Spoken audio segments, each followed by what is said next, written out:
Hello, everyone. Welcome back to another episode of the podcast, Our Earth, Our Stories. My name is Giselle, and I am your host.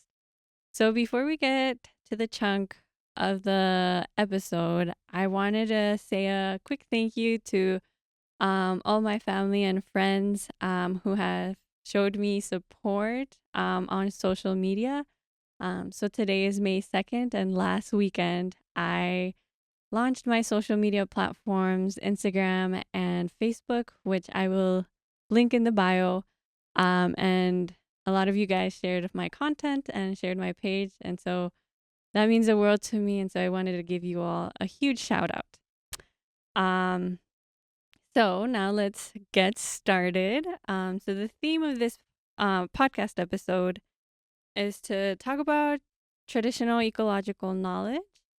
So I think maybe a lot of you may not be familiar with this term, or it may be something you've heard of, but don't quite know what it is. And I found this definition given by the National Park Service that I thought was a good reflection of what it means.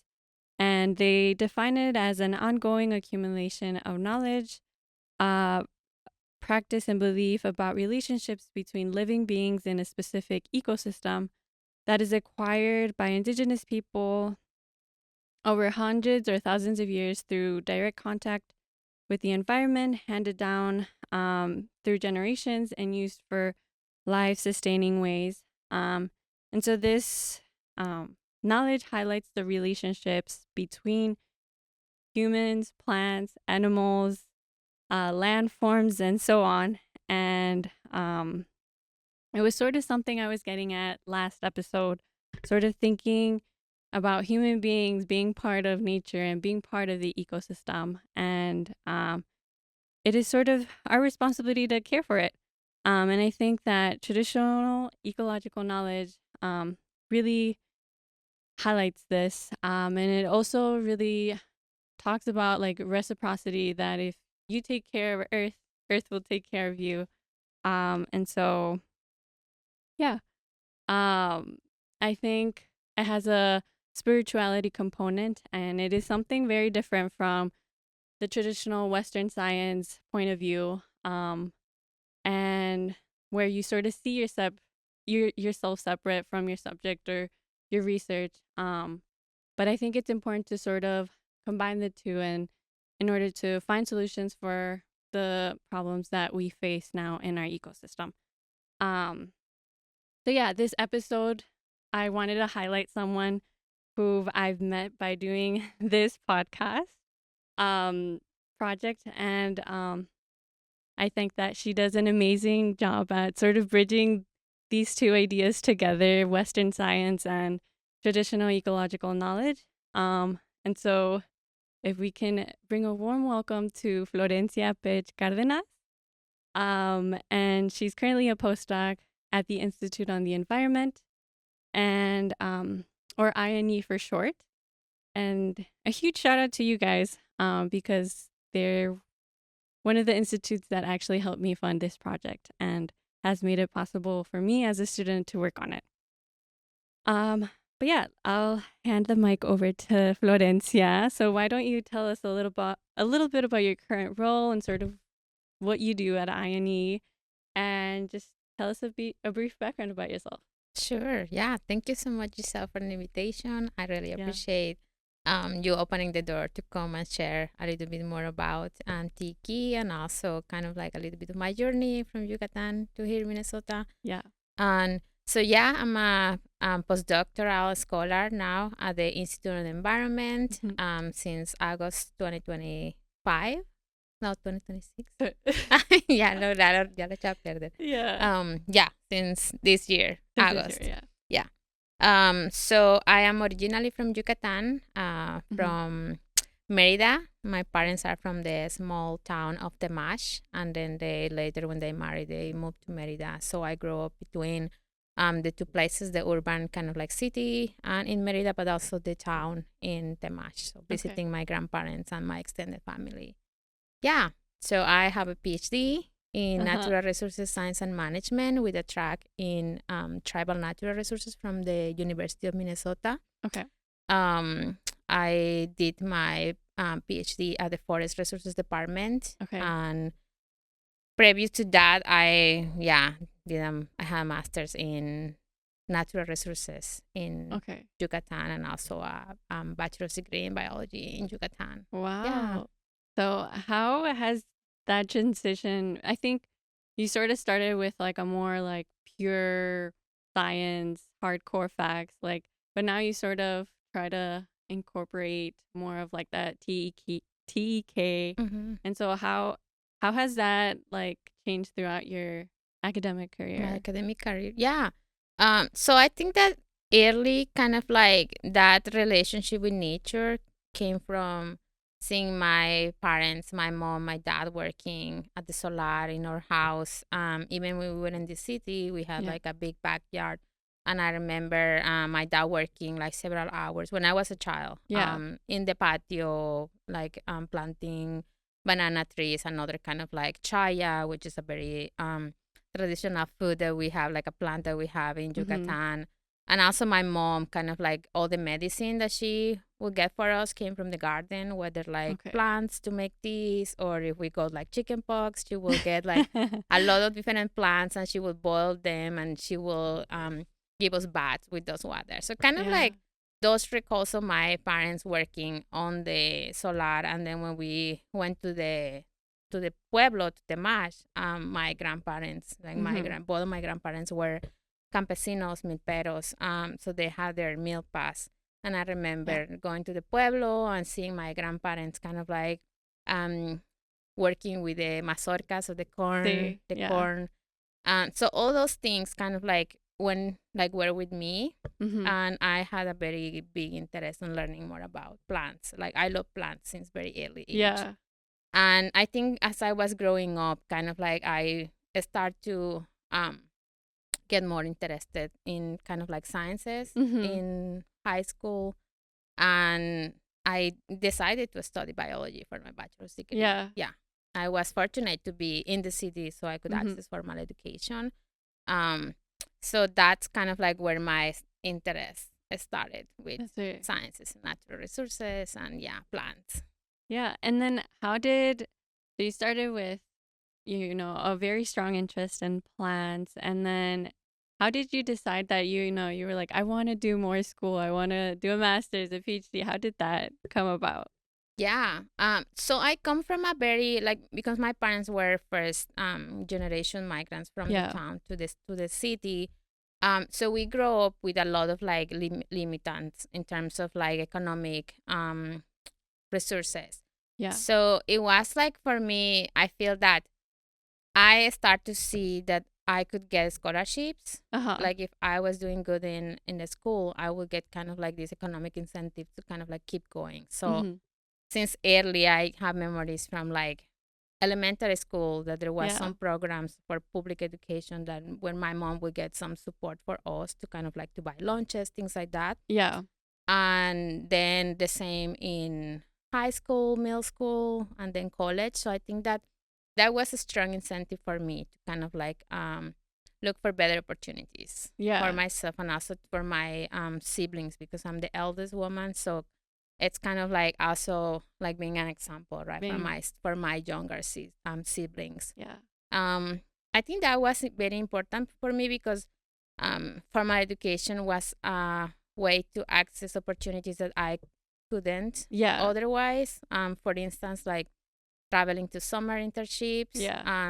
I couldn't travel because we didn't have like the economic resources to do that. So when I kind of like start to see that formal education was like a door to other opportunities to get to know other places, other peoples, and learn from different environments, I think that was very eye-opening for me. And I really was very ambitious because I wanted to know more in terms of like knowledge. Like I want to know more, and I also wanted to understand like why my reality was the reality that I was living. And I knew that I couldn't have that, by staying in the place where I was. So I needed to know more. Yeah. Okay. So you decided to do your master's. What exactly did you research for like your master's thesis? Yeah, so I did my master's in the Scientific Research Center of Yucatan, which is Okay. called CC for short. Uh-huh. Is one of the main research centers in the Yucatan Peninsula. It's well known because it works with different departments like Mm-hmm. biotechnology, natural resources, and also other fields. Yeah. And there I work with analyzing the distribution, the geographical distribution of bromeliads, like a group of plants. Okay. Mm-hmm. Um, and it was more focused on GIS, so Okay. like geographic data analysis, plant too, because I was analyzing this group Yeah. of bromeliads. Um, so I like it, but I really felt that you know that kind of like social component that Mm-hmm. I was seeing previously in college, Yeah. previously in my own live experience with my family in my parents' towns, and also being part of other research projects that I was kind of like being volunteer as in college, where Mm-hmm. I was working with Maya communities. So I saw that strong attachment of Maya communities with their own environment. So kind of like I wasn't seeing that reflected in the kind of like more biological curriculum, and that's kind of like I felt that that social component was missing. Okay. And how did you so you wanted to incorporate that social component in your research. How did you end up doing it? Yeah, I think that I look for opportunities outside of Yeah. my main kind of like master's research. Okay. So I kind of like have always been open to collaborate in other Uh-huh. things to kind of like complement my own kind of like academic and professional background. Mm-hmm. So I contacted like one program was from the Botanical Research Institute in Texas, and they had like an ethnobotany, something Okay. like that. It's been a while. Field school. Then I Okay. wrote to the researchers and I told them that I'm interested and I am local and I can also kind of like help them, right, to with any logistics or anything needed for the program if I could kind of like be part of the program, because Okay. this was in some communities in Yucatan, but southeast of Yucatan. So I was very curious to learn more about the program. It was like an exchange program, more or less. Okay. Yeah, And so what are some of like the key takeaways that you got from that program, from from that that experience? program. Yeah, I mean for me, first it was learning more of like Maya elders in the communities that this program was about plants, like their work Yeah. with plants, and also kind of like I was also talking to kids, so learning that kind of like intergenerational path of the knowledge about plants, about the forest. Mm-hmm. And also like this program had a really strong partnership with the community, so kind of like see how the communities were like driven this research versus like the research Mm-hmm. was driven the communities. So that thing for me was kind of like there are ways to do research where the communities are the ones that are fully engaged and fully driven the things that are happening in the research Okay. process. Yeah. Okay. Did that sort of encourage you to like pursue a PhD and a doctorate degree? And sort of like wanting to continue sort of centering these communities in like research. Is that like sort of what drove you to do a PhD or? I mean, like the PhD was it was kind of like things. I don't know, just kind of like life. I feel that life puts things on the way. Yeah. Um, so by the time I was working in that program, I was applying to several scholarships, and Mm-hmm. one of those was the Fulbright scholarship. Okay. And I think that when I saw that opportunity, the first thing is that I didn't have the English. So Okay. when I saw that one of the things that the scholarship was helping was the English, I felt like this is made for me because I need that support in order Mm-hmm. to kind of like pursue education outside of Mexico. I really didn't think that I was gonna be selected. I was very excited, but I feel that because I didn't have that kind of like strong English level, I Yeah. might not be like a strong candidate. However, I did my best. I applied and I was selected. So yeah, I feel that things kind of like start to work its way by itself.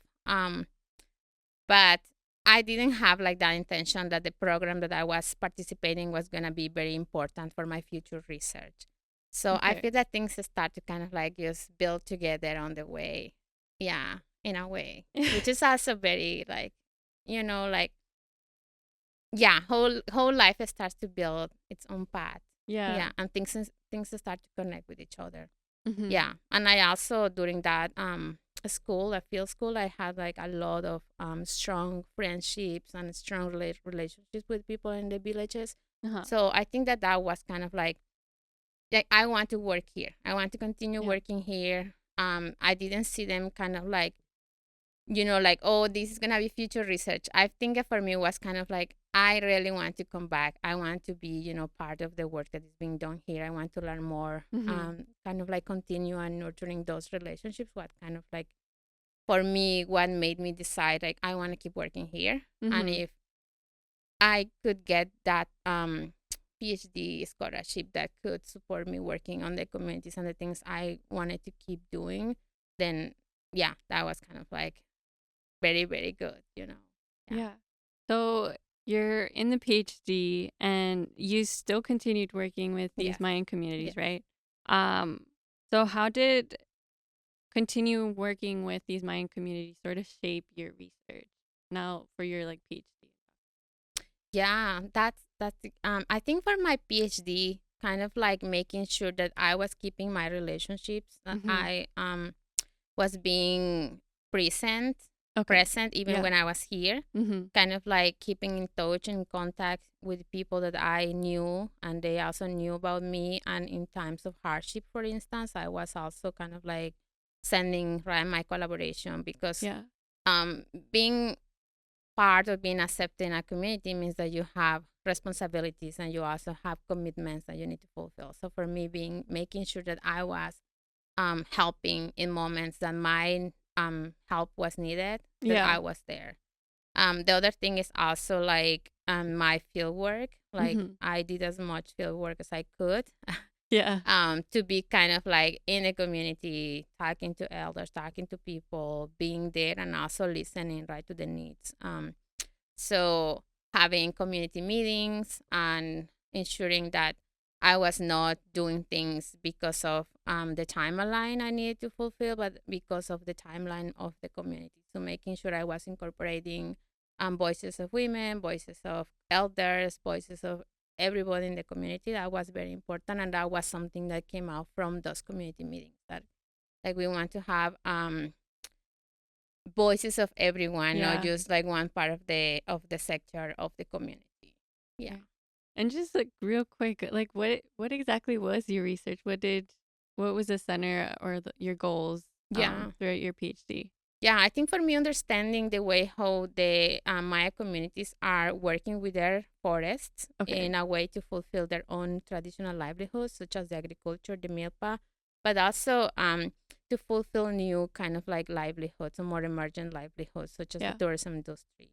Okay. So a Yeah. lot of these communities carve handicrafts, and they have a strong knowledge of the trees of the forest in which they go and gather the wood.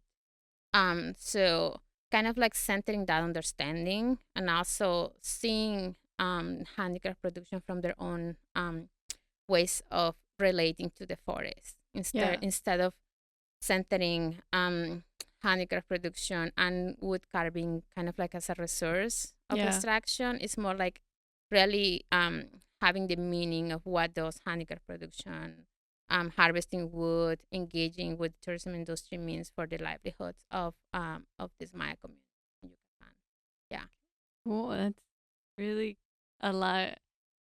I don't know. When I first met you, I was like, oh my gosh, she does all of this. I was really surprised because I had never, I mean, usually when you think about like academia or someone doing research, it's like very close.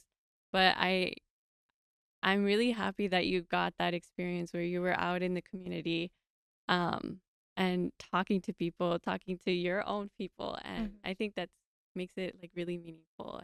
And I think it sort of pushes you to like continue doing the work that you're doing. Yes. So I think you're doing a lot of important work. Thank you.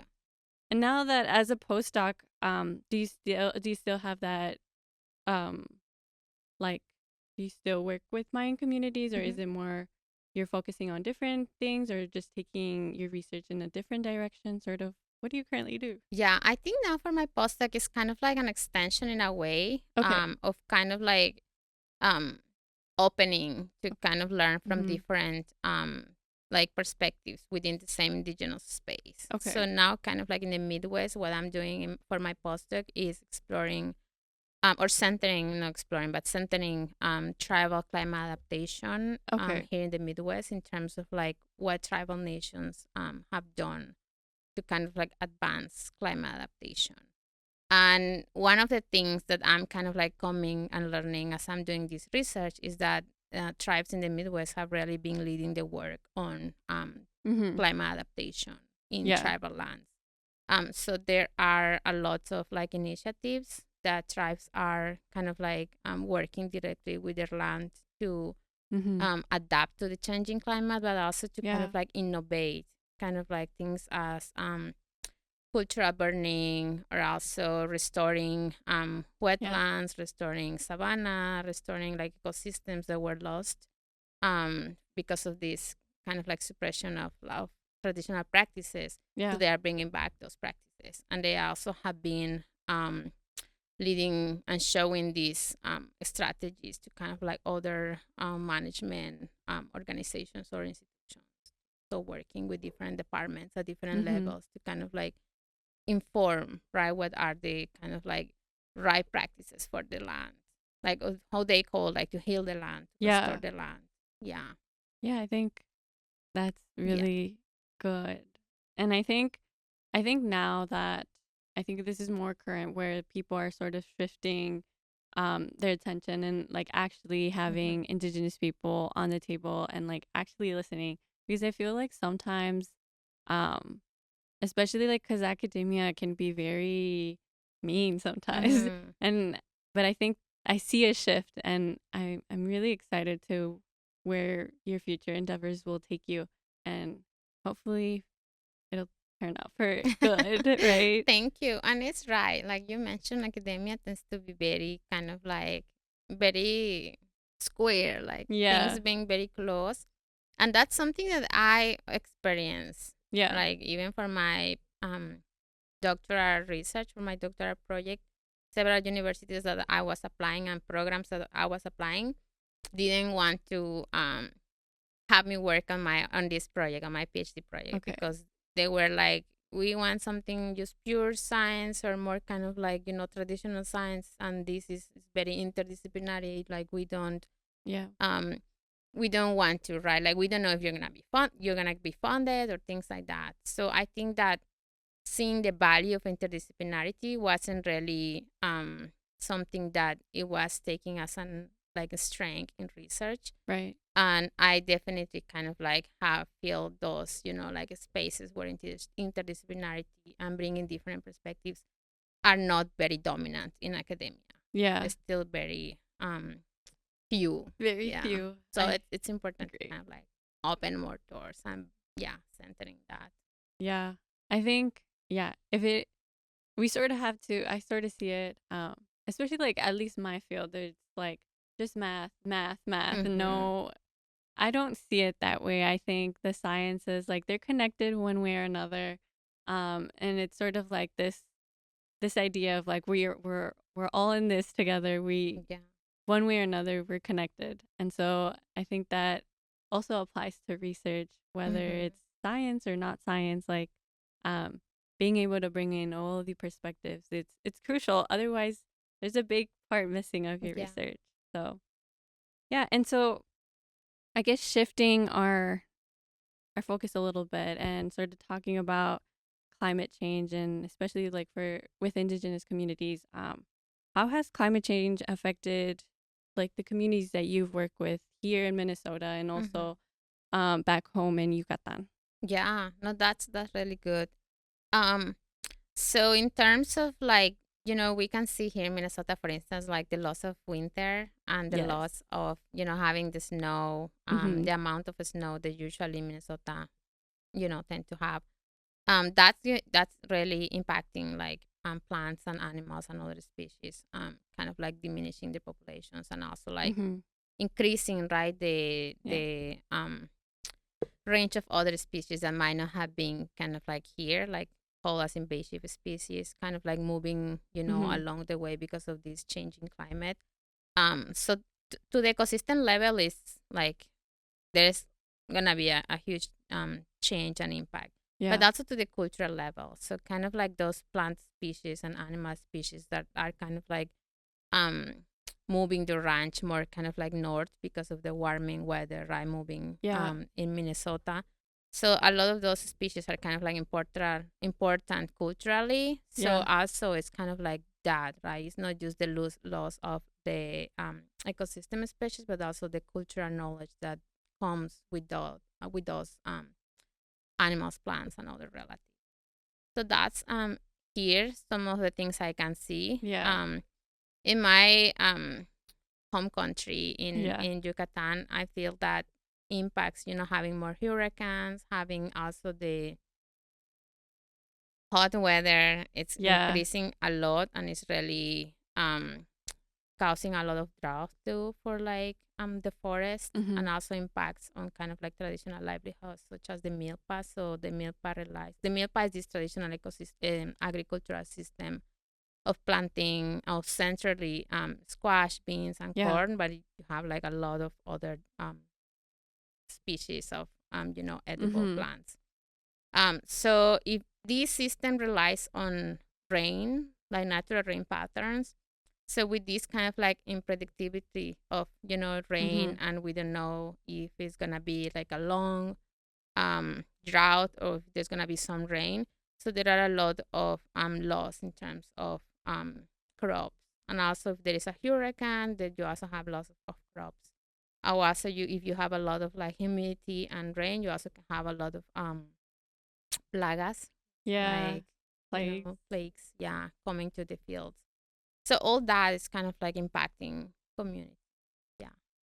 and how do you see these communities sort of adapting both in Mexico and here in the Midwest? Mm-hmm. I think that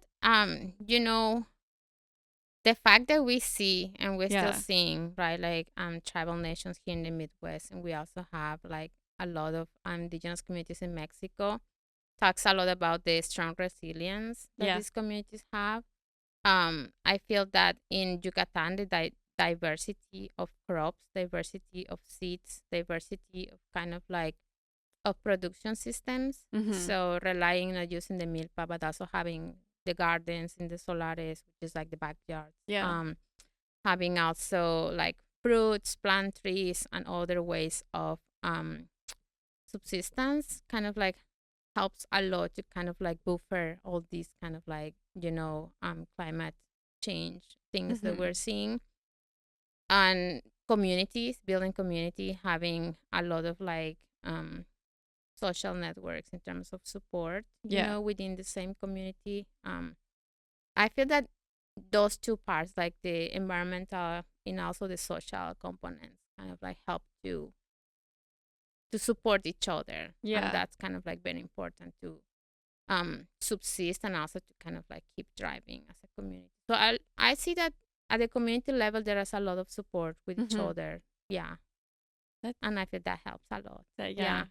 Because I think at least like Western science, it's only about like the solutions to all these catastrophes that are going to happen. But I don't think they really take into consideration that social aspect as to like how are we actually going to execute this? How are Mm-hmm. we going to reach communities that were often like excluded from these conversations? So like I think that you bring up a really That good point of that yeah, social component. the social, yeah, Yeah. because um a lot of these things, right, is kind of like live at the household level, at the community level, Yeah. and kind of like building that resilience from that level is important, because then if like people have different amounts of crops and they share with each other and they help to each other, then that's kind of like helping this collective tribe versus the individual tribe in a Yeah. way.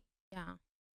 You bring up a really good point. Like I think about where I live right now and Mhm. it's like I don't really know my neighbors, and so there's like that really like disconnect Mhm. uh in communities, and sort of like you don't really care who lives around you, Mhm. but it's like really important. You should. Yeah. And I've noticed that like a difference from like where my family is from in Mexico and here.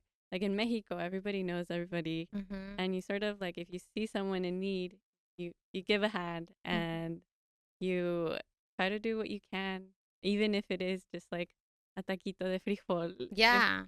And I think that that makes a huge impact. And I don't know, like modern society is very like individualistic, very greedy, and Yeah. not about community. But Yeah, and a lot of the climate change space, like I feel the conversations happen in different spheres, so sort of scientists, policymakers, NGOs, but it's yeah, really like it has to be like a connection among all of them to really make like a powerful impact. yes, and kind of like because we are all right being subjects of like Yeah, climate change impacts in one or another way, and it's kind of like if everyone um has a responsibility yes, on that. But that disconnection between different, sectors, it really don't make things move, the way how they mm-hmm. should be moving because there are different interests. Yeah. Yeah. I think a lot of it is like those like what do I want to accomplish, but not what should we Well, all yes. accomplish. But I think it's definitely, I think you shifting your research to more like traditional ecological knowledge, that I think that's like a very good first step in sort of helping bridging these communities one way or another. I don't know exactly what that looks Mm-hmm. like. Um, so I think I wanted to talk a little bit more of like indigenous knowledge, and I know that you talk about centering indigenous voices, especially in your research. But in practice, what does that actually mean? Like, what? How do you do that? Yeah, no, that's a good question. I feel, and I'm talking like all this I'm talking is from my own life experience, Yeah. right? As an indigenous person, as like having my parents, my grandparents, my family, and also like now in academia and kind of like more science. Mhm. Um, so I feel that for me it's really um listening, Okay. acknowledging too, right? Things that I Right. don't know. Acknowledging that I'm also like in a space that is not my space in terms of like this land, right? Where I am is land of other indigenous people, Dakota, Lakota communities that were here, Ojibwe communities too. So kind of like being reflective a Being lot, reflective. kind Yeah. of like who I am, where I am, and trying to understand like the present moment Yeah. um in a way, but also kind of like remembering the teachings that I learned from my family, from my community relatives, whether in Temash, in Merida, or now in the communities where I work.